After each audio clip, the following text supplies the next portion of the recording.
Hey guys, how's it going? It's Danconia and welcome back to the Overwatch League Roundup 2020 Week 10 Meta Preview.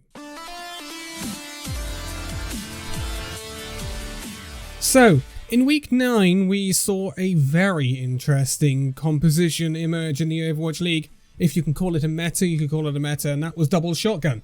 Now, if you don't know what Double Shotgun is, it is Reaper, obviously, but it's not his two shotguns, it's Reaper alongside a Torbjorn. Obviously, Torbjorn's weapon has two firing modes to it, with the long-range rivets and then the close-range shotgun-like weapon, which can basically turn Torb and Reaper duos into a massively brawly, goatsy type comp, which had a lot of success, especially with the Western teams this week.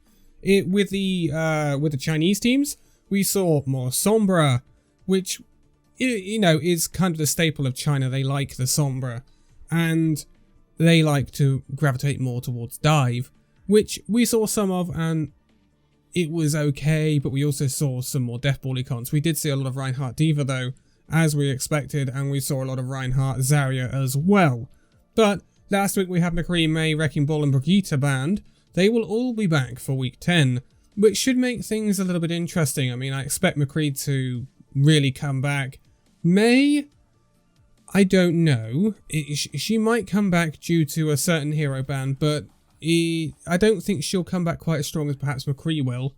Wrecking Ball, I'm sure Meng's going to be happy. Wrecking Ball actually could be quite crucial to some teams in Week 10. Brigitte, yeah, Brigitte, Lucio, you can take your pick there. It's not too bad having her out, it's not too bad having her in, so that'll be something that the teams make their minds up about. But this week, we start off with our support, and in the support category, we're going to have Ana banned. So, Ana, she didn't see a massive amount of playtime this week. Earlier in the season, she was seeing quite a bit of playtime, and we expected her to be banned then. But this time, we've got Ana banned. We've seen more Moira last week than we have Ana, I believe.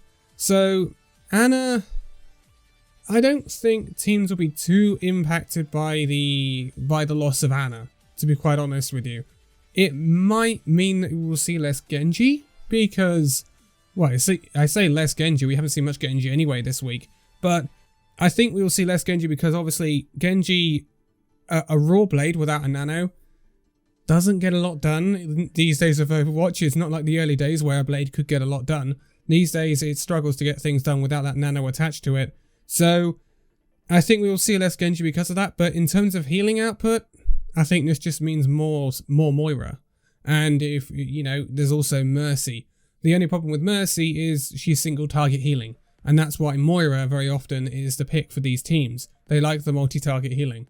And also, you've got things like the Baptiste, who could also give options to teams, especially teams like the San Francisco Shock, who are very accustomed to running the Baptiste.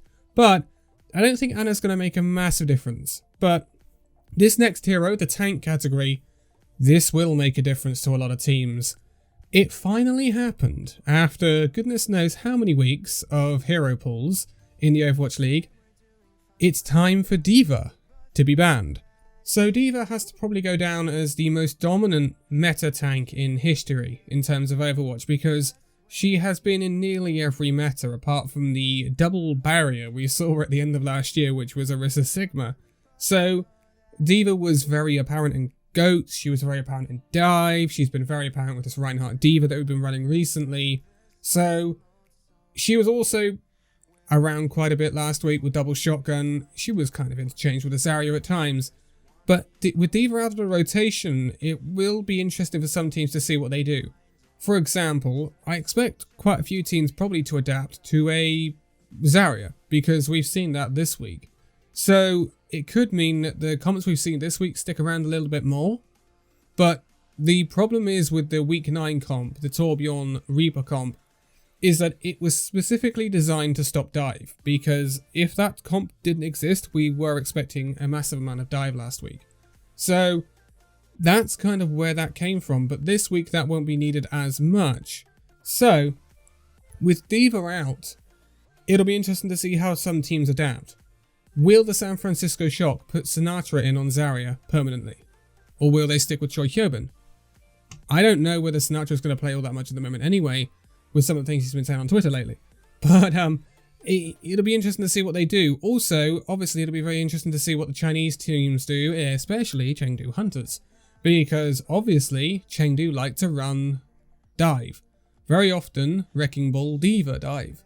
And that won't be a possibility next week. So, what do Chengdu Hunters do? Do they go to a Winston Wrecking Ball dive? Which I think is a realistic possibility. In that case, will Chengdu sub out Elsa and play 18 alongside a Ming? It's a possibility, but it also leaves them with another problem because they won't have the flexibility in their tank line to adjust to other comps. If they want to play Reinhardt Zarya, they're going to be at an extreme disadvantage if they don't play Elsa. So it'll be interesting to see what some of these teams do. Again, we said that about Chengdu last week with the Wrecking Ball being banned. But I think this is more of a problem than that Wrecking Ball being banned, because I think it will perhaps highlight some teams that don't have the flexibility. For example, the Houston Outlaws. The Houston Outlaws this week will have to play the Toronto Defiant and Boston Uprising. Two very, very big games for the Houston Outlaws, because they are games they need to win if they're going to stay away from that bottom of the league. And they won't be able to play traditional dive because there's no D.Va.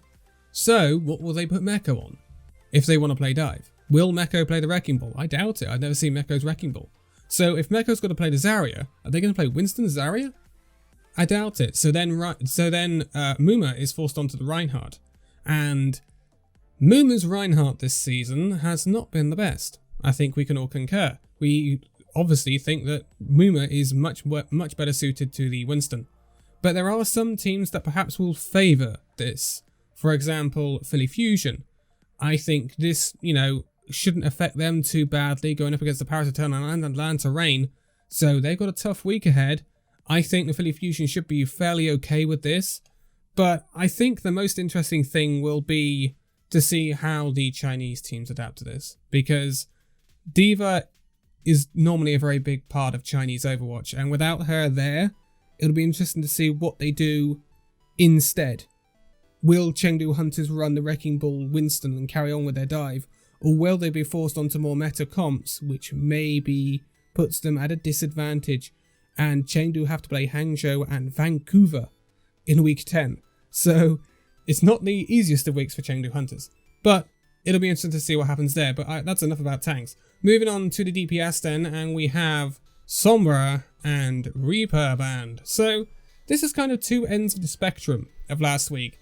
Reaper, obviously, he, I think, probably had the highest amount of time played in terms of DPS because he was literally pretty much in every comp that the Western teams run, at least. Because if they weren't running Reaper Torbjorn, very often they were running Reaper Doomfist. So it'll be interesting to see how that affects. I mean, this means that there'll be less Deathball-y comps. But also, with Mei and McCree coming back, it also opens the option of that which was meta before hero pools came in at the start of this year, come back and we just have McCree Mei. The problem is, obviously, no D.Va, which was a big part of that composition. Sombra is the other end of the spectrum. We did see a little bit of Sombra from the Western teams, but mostly we saw Sombra from the Chinese teams. I don't think Sombra will be a massive miss for the Chinese teams, because Sombra has been banned before. And when we saw Sombra banned, the Chinese teams actually just went full dive. We saw a lot of Genji Tracer. Now, the issue with that this week would be obviously that missing D.Va.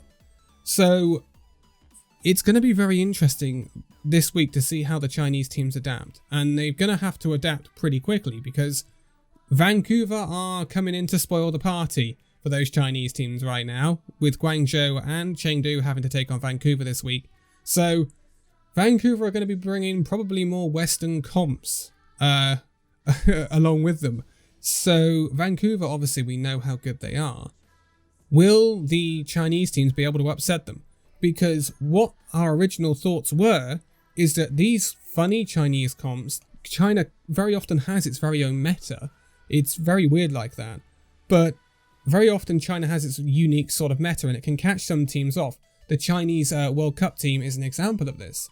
So were Vancouver going to be, and obviously when the other Western teams come in, or perhaps Seoul as well, were they going to get caught out by these Chinese teams? This week, with D.Va and Sombra not being available, it makes it less likely that those Chinese teams are going to be able to run some of the more non-meta comps against Vancouver. But, again, obviously the outlier is Chengdu Hunters, because you never know what Chengdu Hunters are going to come out with. But it should be really interesting to see how the Chinese teams adapt to this. I think this is possibly one of the bigger tests in terms of weeks for the Chinese teams, because they like to run the Sombra, because D.Va's not there. I mean, there's going to be adaptation for a lot of people with the D.Va, but I think Chinese teams, because they like to dive so much, it's going to be a week for them to show their flexibility. And I think the Chinese team that should, on paper, come out of this smelling of roses the most should be the Shanghai Dragons. We did see Void's Zarya last week, so I would expect the Shanghai Dragons to be able to adapt to this the best. But Hangzhou and Guangzhou could also actually adapt pretty well. Guangzhou last week did run a bit of the Orisa Sigma with Krong on the Sigma, so it's possible that the Guangzhou run out with that again.